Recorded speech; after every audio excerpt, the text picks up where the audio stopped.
All right. Today is the United States release date for No Life Forsaken, the second tale of Witness, which means I'm going to give you a summary of the first book of Witness, The God Is Not Willing.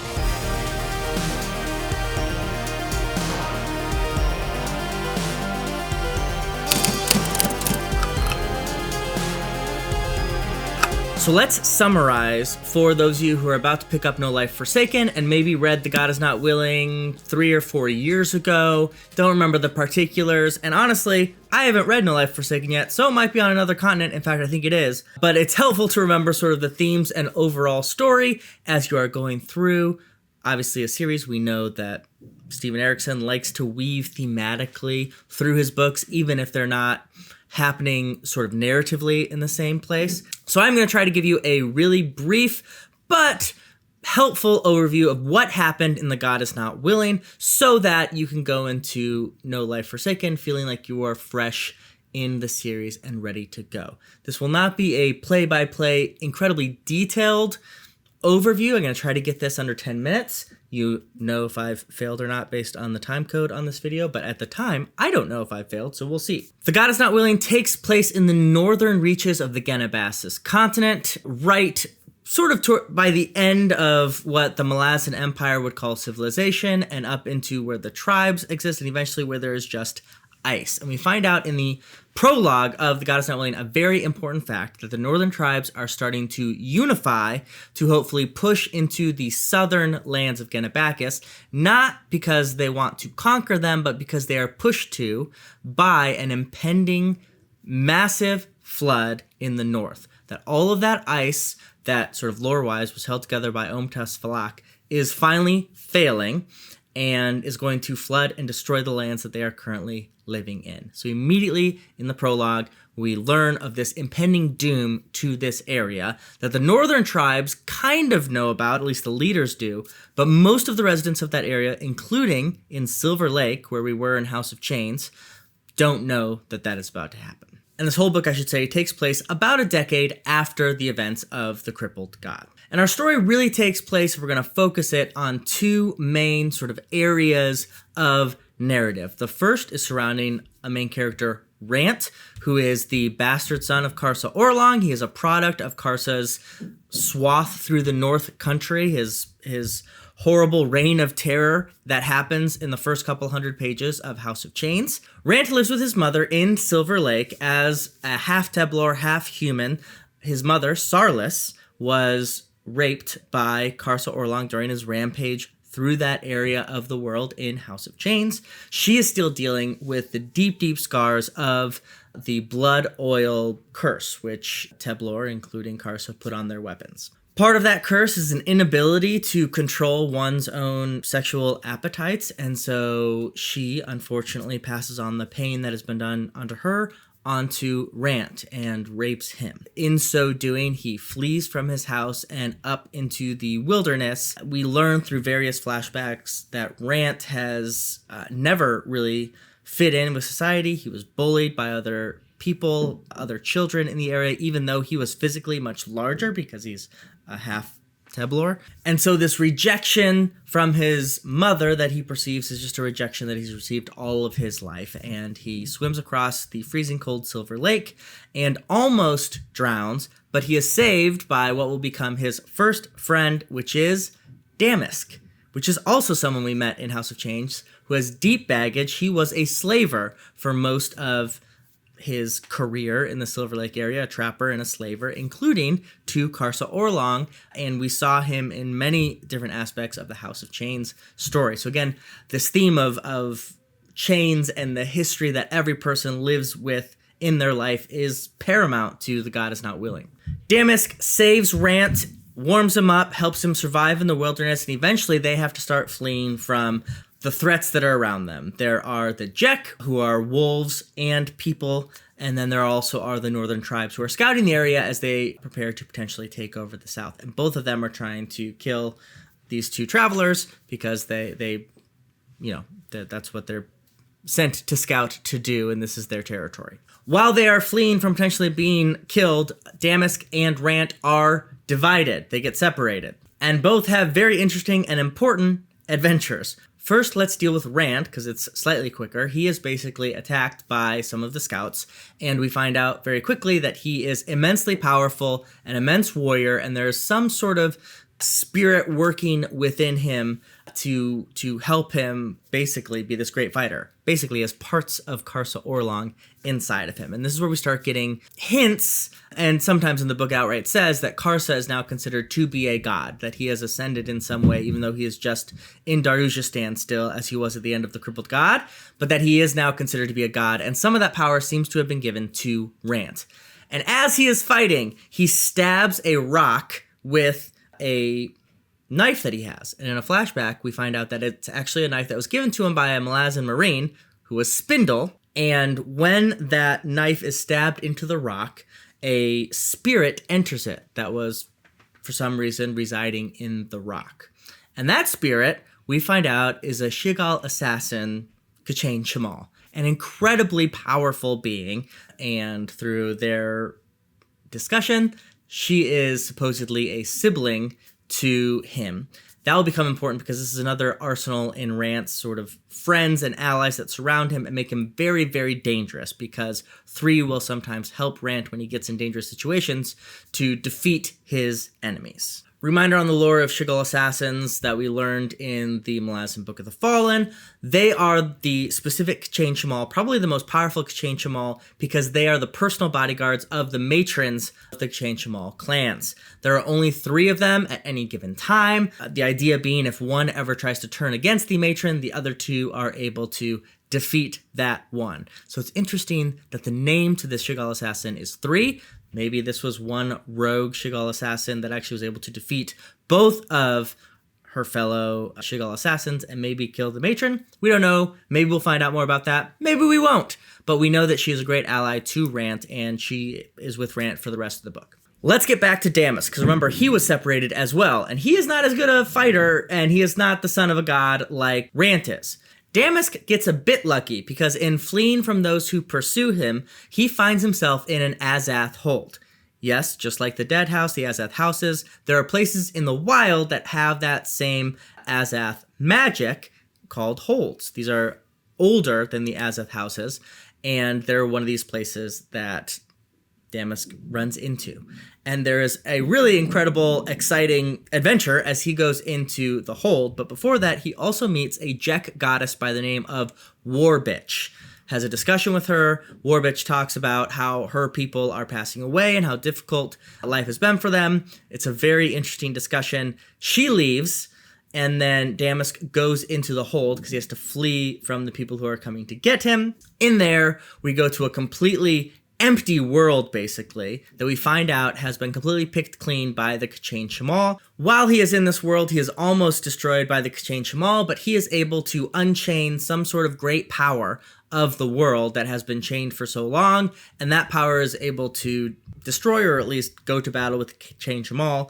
And so Damisk is able to escape back to the Azath hold, and enough time has passed where the people pursuing him are gone, and he's able to go after Rant, who is now heading towards these northern tribes to try to find people like him, some Teblor. Okay, that was a long introduction, and I'm certainly not going to meet my 10-minute goal, so I'm going to try to go faster here, because there's a second large story plot that is happening, and that is with the Malazan 14th Legion, specifically the Second Company. They are in northern Ganabakis, sent to keep the peace, and specifically they are sent to defeat this mercenary captain and company that has been harassing the area. The name of this mercenary captain is Andreessen Bulk, B-U-L-K.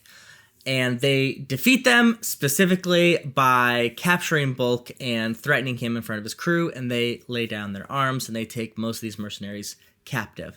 But very quickly, because the Second Company of the 14th Legion is so short on supplies, short on reinforcements, they actually then contract with Bulk's company to help them in their new mission, which is to go north and find out what is going on at Silver Lake, because they have heard reports that the northern tribes are uniting and might push into the south. But they don't know about the impending flood. They only know that these tribes are coming south, and they think it is an invasion force. So they have been sent to stop that invasion force, or at least delay it, while the rest of the Malazan Empire is able to mount a defense. The captain of this company is Captain Gruff, who is this incredible character who's like impeccably dressed and is very concerned about how he looks and the clothes that he has and likes luxurious things, but is also has like this rage inside of him, you can tell, and he's loved by all of his company. It's a really, really interesting character. He leads his company to Silver Lake, where for the first part of the book, really all they are doing is keeping the peace in Silver Lake, building up defenses for potentially when these southern tribes try to invade. And while there is not a lot of plot that happens, you get to know a lot of the characters of the Marines, and it is just wonderful. I really love this group of Marines. In my review of the book, I said it might be some of my favorites. I'll just highlight some of the Marines in this book that I think probably are going to be major characters in the future. First, of course, there is Spindle, who's an ex-bridge burner. He has his mother's hair shirt. We know a lot about Spindle. He's back. He's really one of our key connections to the other stories that have happened in the Malazan world. There's also Ohms, who is a scout. He also might have been ex-Claw, or he probably was ex-Claw, and early on, a local spirit inhabits him and sort of like lives inside of him and sometimes helps him with certain things. Again, this happens a lot in this book of like spirits, old spirits inhabiting people who are currently living and becoming either allies or tormenting them. So Ohms has one of those, and he will by the end of the book as well. Benger is really, really great. He is a mage who uses High Denal as well as Makra. And he's quite funny because he continually deals with Makra's curse, meaning that he has trouble sometimes figuring out what's real and what's not because he deals with illusionary magic. He's also just kind of this like, both like pompous, but also takes himself not very seriously, like a lot of the Marines. It's a really fun character. Stillwater is a standout. She also might be ex-Claw, and she also pretends that she's not a mage, but everyone knows she's a mage of Shadow.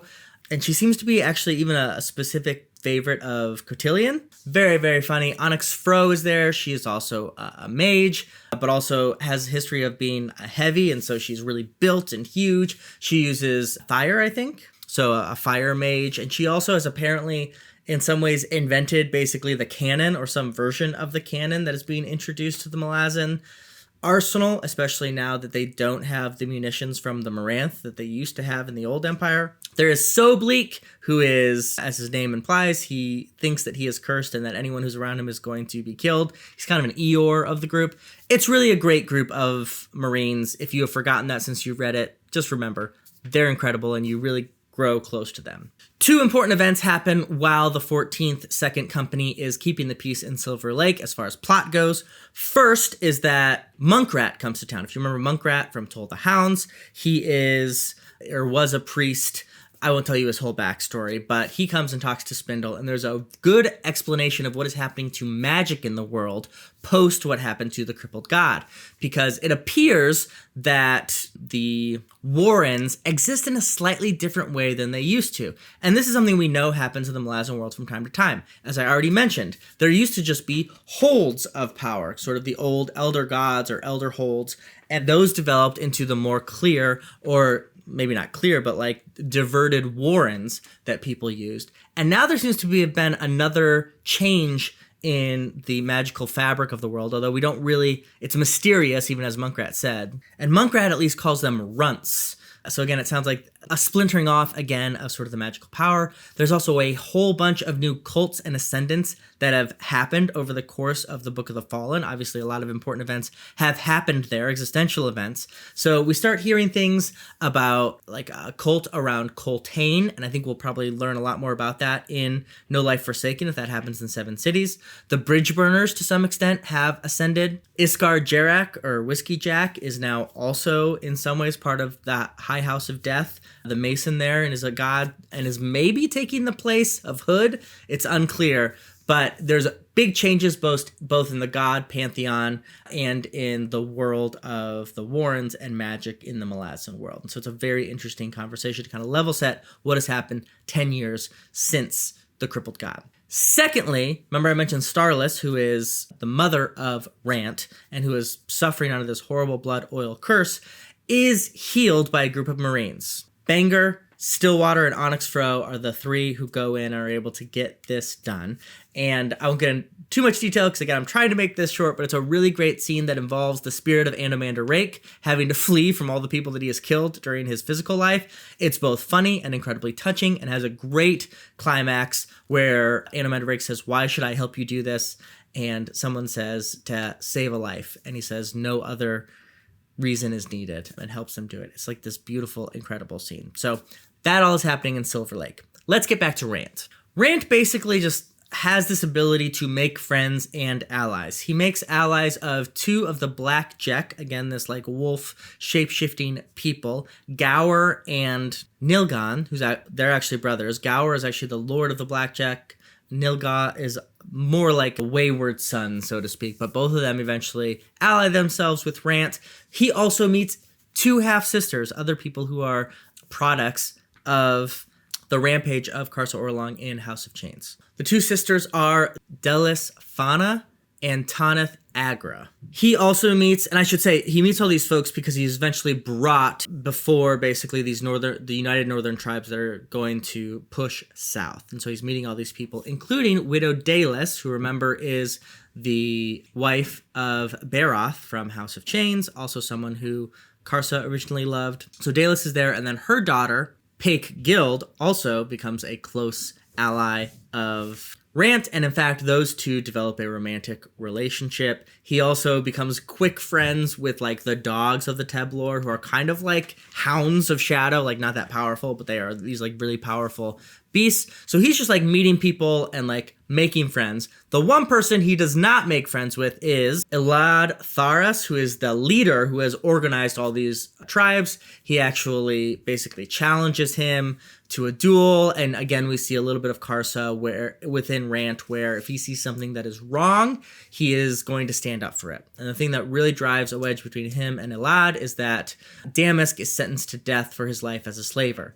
Damisk understands this, Rant really does not. So unfortunately, Damisk is put to death in quite a gruesome scene, and Rant, because of that, separates himself, along with a lot of the allies that I just mentioned, from this larger northern group.